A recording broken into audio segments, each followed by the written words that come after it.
My name is Sackey. I have 5 years of experience in IT and cybersecurity, and I'm currently serving as a global IT and information security officer for a German corporation. So the support from instructors have been very good and very crucial. I remember there was a group assignment in the form of presentation whereby, although I was the lead in the group, I think we organized various calls to discuss about how we will carry out to the project. And I can say and attest to the fact that my group members were very supportive.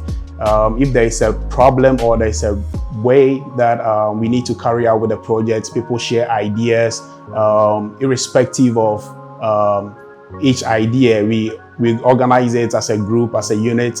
We deliberate on it. If it's good for us to carry on with it, then we do so. If we hit a roadblock, we know that we can go back to our facilitators to explain to us what is really required of us and how we can maximize or bring out the best inputs. So our facilitators have been very, very crucial and very, very helpful in that way. In my current organization, we have a license sheet used to track all license purchases across our global offices. The license sheet is in the form of Excel.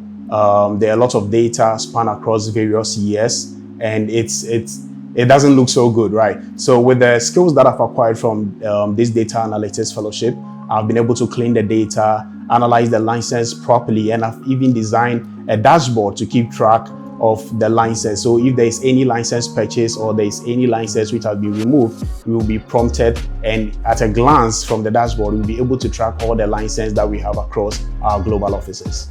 I want to say a big thank you to Internet Society Foundation for sponsoring this impactful training session.